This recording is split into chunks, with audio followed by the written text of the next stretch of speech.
about. Ready to kick off, yeah?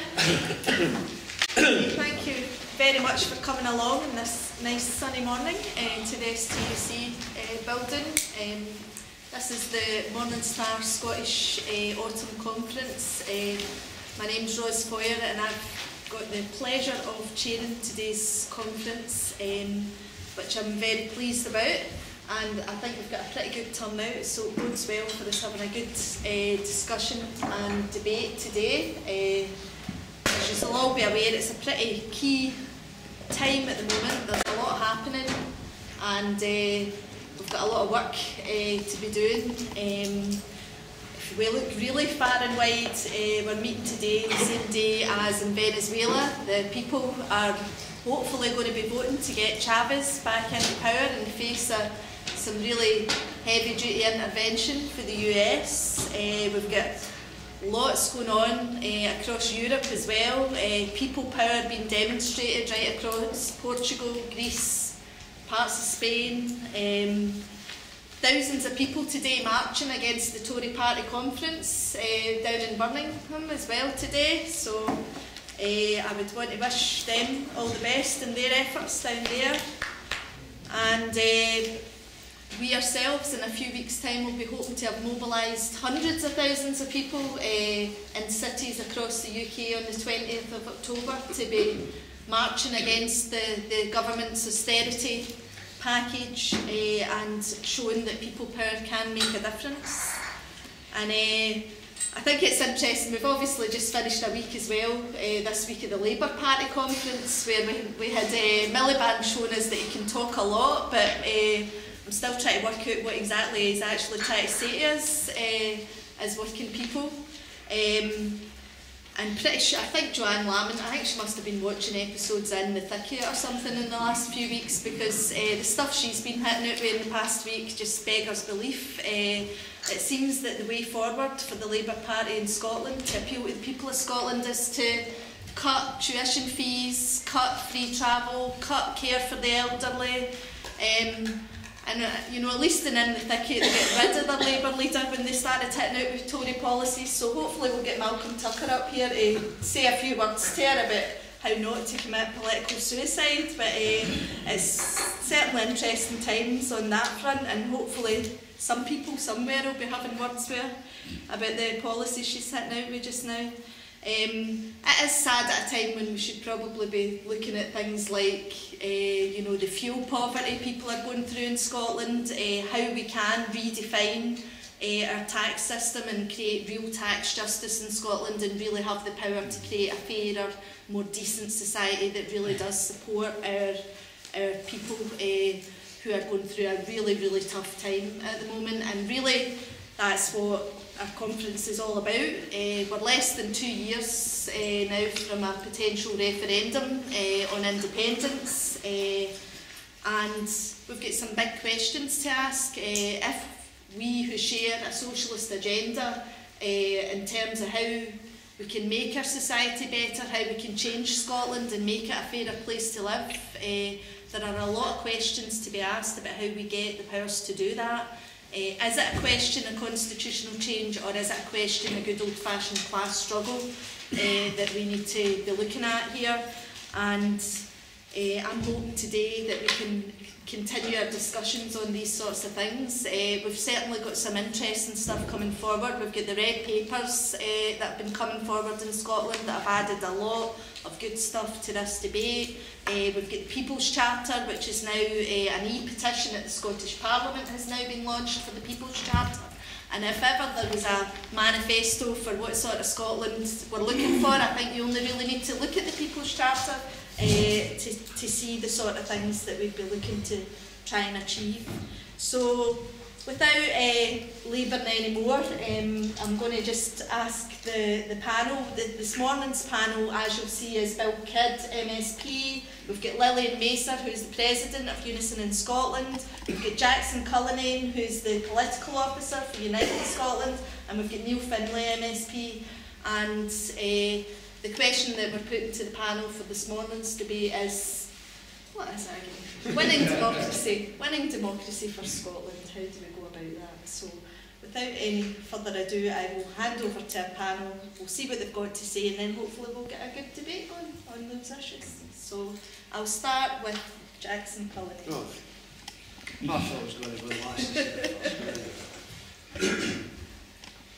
Well, the Chair, I think, has indicated, particularly in reference to things like the red paper, that there is at long last a debate in Scotland about the real substance of this issue. I think it's fair to say that there was a great deal of frustration over many, many months that we were bogged down into an issue of process about, you know, who can vote, when they can vote, and what they can vote on, and that debate and process was largely dominated by a spat between Alex Salmond and Holyrood and David Cameron in Westminster, and basically trying to point, score or rig the position.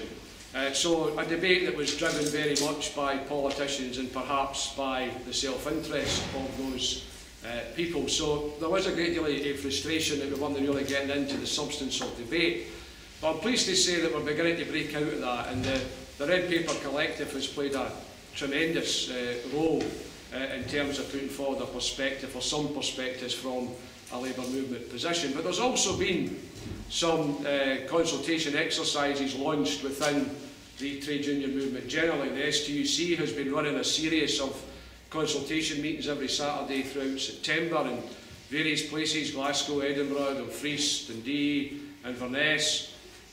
Within my own union, Unite, we've had 12 regional forums, 12 forums within Scotland, some of them very well attended, some of them very poorly attended, but nonetheless an attempt to consult with the membership about what their views may be on this question. And indeed we've conducted some text exercises where mass polling has been done of members, pretty large samples, it has to be said, in comparison to some of the samples that you get with things like a Mori poll. So thousands of ordinary Unite members at random being asked particular questions. And the result of that polling exercise, whilst Unite doesn't have a definitive position at this moment in time, are nonetheless pretty interesting.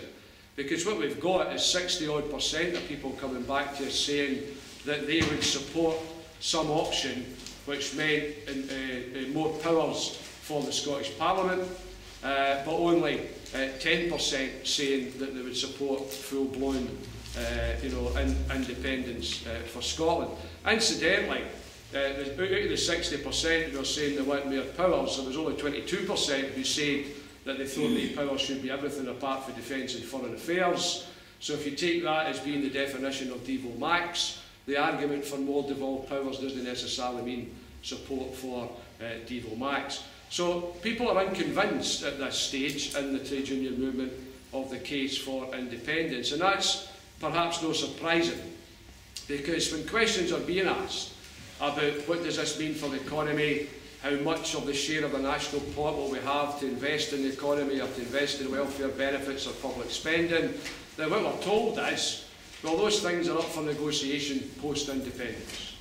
Now, trade union members are used to framing a claim, going into negotiations with an employer, getting a so-called deal at the end of that, which is put to the membership for them to scrutinise before they cast a vote as to whether that's acceptable.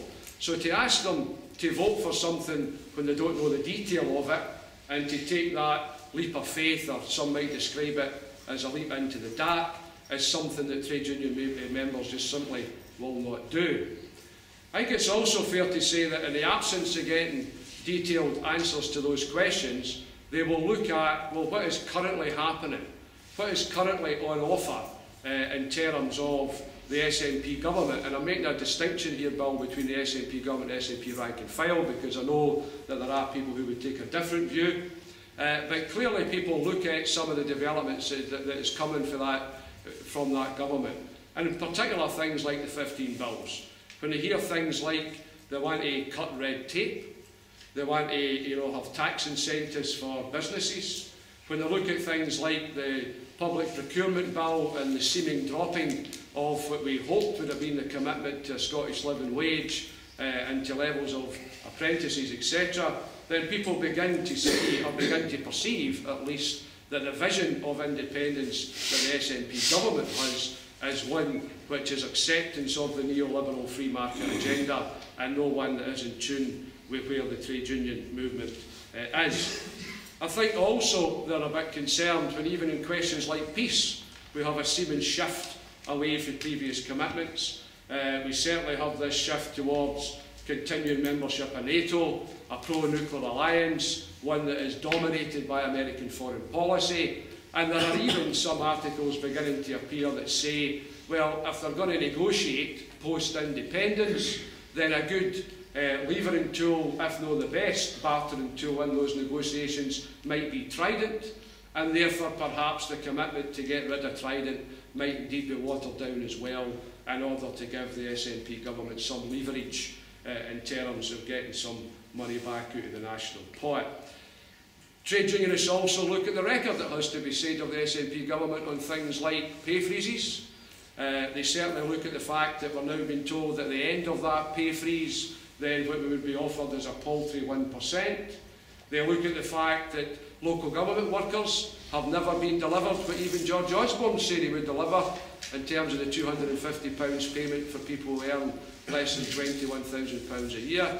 And I have to say that on Friday, myself and colleagues for Unison in the GMB, who went along to COSLA to look at the question of pensions, were astounded to hear civil servants saying to us that when Danny Alexander, as he intends to do, because he's published the bill, says that retirement ages will go up, that they will shift from a final salary scheme to a career average scheme, the very issues that people in local government in Scotland went on strike about on November the 30th, when Danny Alexander says that, and when we as a trade union movement say, well, does that no necessitate a consent motion in the Scottish Parliament?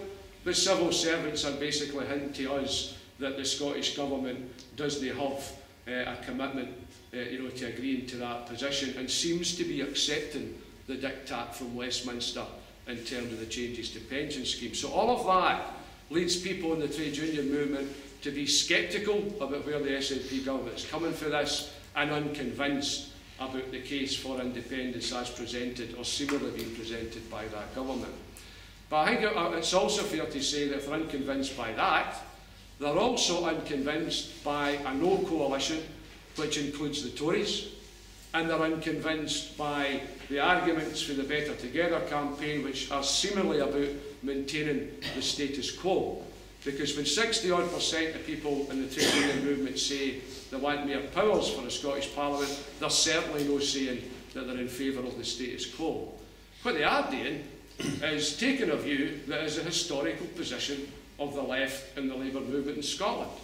And you can trace that right back, you could trace it if you like to the first Chartist demonstration in Edinburgh, which included Home Rule as part of its demands. But you can certainly trace it back to Kerr Hardy, standing in the Mid-Lanark by-election, financed by the Home Rule Association on a case for Home Rule for Scotland. You can look at the position of ILPers such as John Wheatley and Jimmy Maxton, who echoed that view. You could fast forward it to the first Scottish Assembly convened by the STUC in the wake of the UCS work-in. You can look at the role that the trade union movement played through the Scotland United campaign and indeed in the Yes Yes campaign and the delivery of the Scottish Parliament itself. So the Labour movement in Scotland is a movement of devolution, and that was one of the reasons why Unite at the Scottish Labour Party conference in March argued strongly that all options should be considered, and that's why we achieved, in terms of the outcome of that, the commitment for the convening of a Labour Commission on devolution, because we believe that that's where the Labour leadership should be. It shouldn't be on the side of the status quo, and it should be looking at what kind of further powers, etc., can we develop. So that position isn't based on a narrow nationalist position, it's not based on a unionist position, it's not based on a status quo position.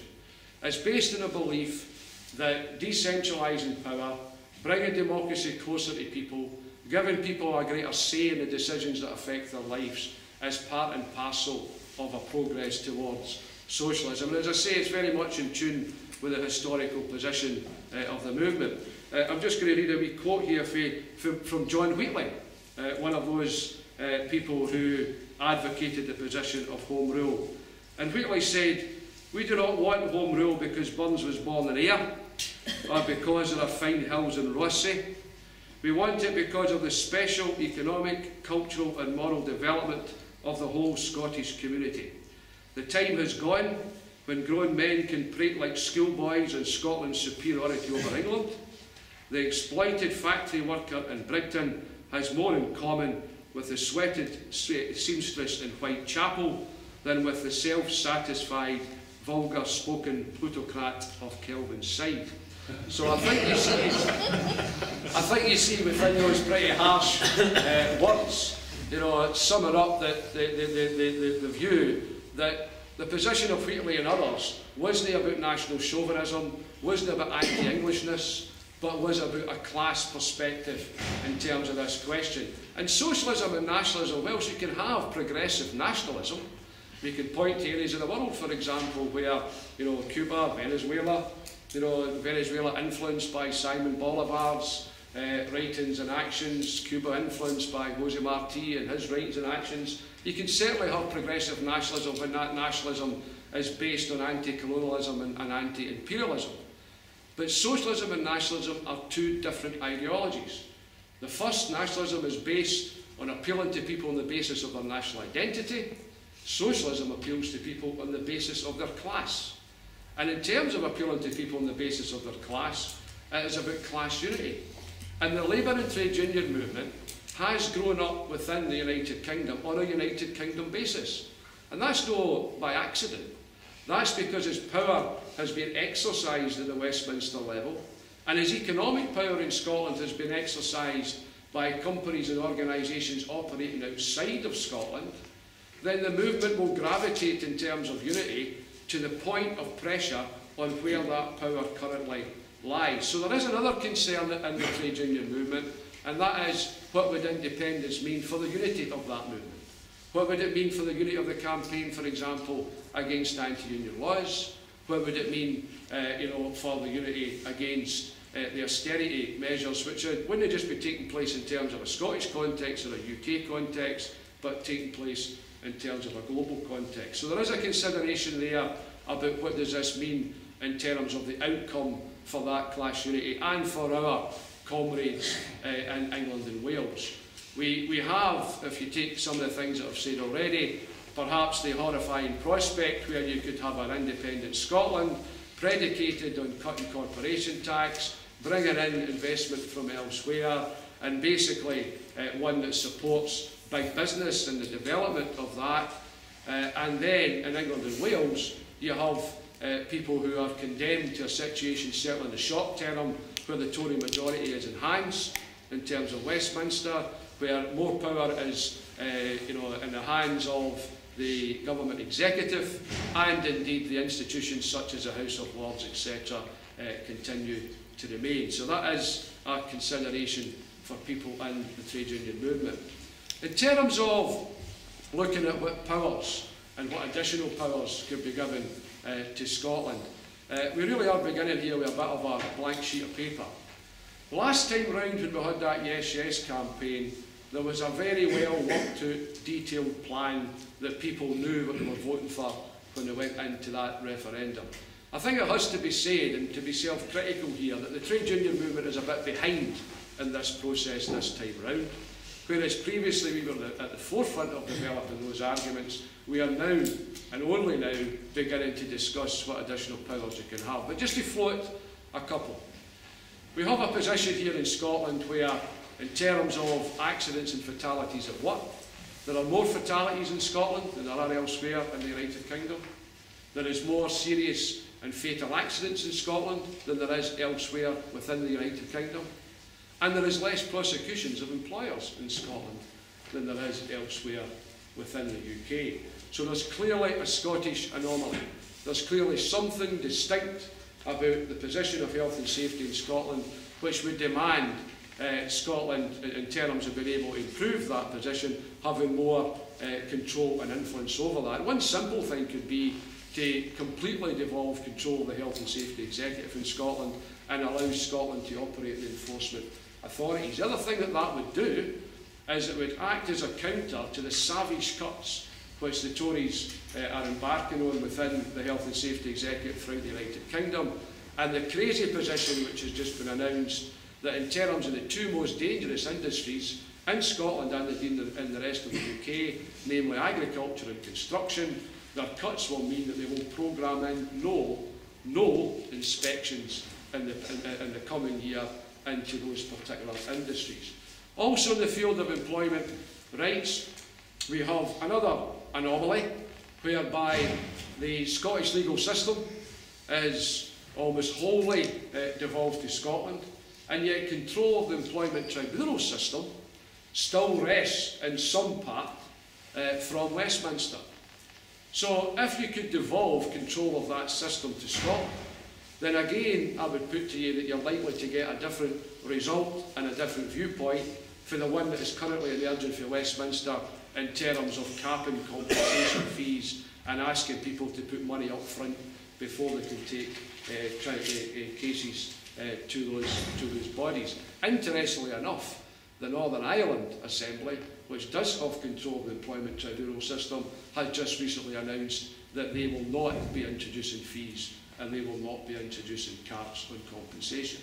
In terms of the welfare benefit system, the housing is part of the Scottish Parliament's powers, and yet housing benefit is not devolved to Scotland.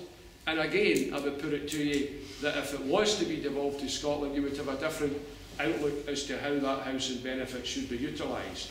There's certainly a case to be made that it shouldn't be used to subsidise some of the worst private landlords and should instead be used in order to trigger off a house building programme and put people back to work and deliver an adequate standard of housing.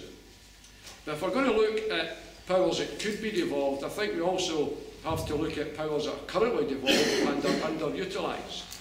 We can look at the position whereby if devolution was about decentralising power, why do we have a position where power for local government appears to be getting sucked up to the Scottish Parliament rather than local government having more powers and people at local level having more accountability over the powers that it exercises? There are areas which could go to local government, for example, the case to regulate the bus industry. Why can we bring in a system whereby local government and local councils would be given the power to dish out licences to bus companies and to regulate what routes they should run, what the level of fare should be and what the adequacy of the service should be.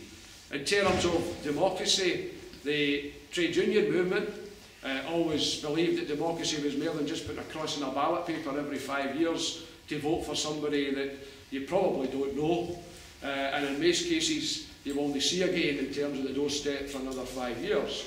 The trade union movement, castigated by Thatcher as an undemocratic centralised body, is in my opinion a much better example of democracy than that system, where shop stewards have to stand for election once every 2 to 3 years, to be voted on by people that they work with for 8 hours or 12 hours a day, and believe you me, they are held in great scrutiny and held accountable on a day-to-day basis. The old adage was you're as good as your last victory if you happen to be a shop steward in industry.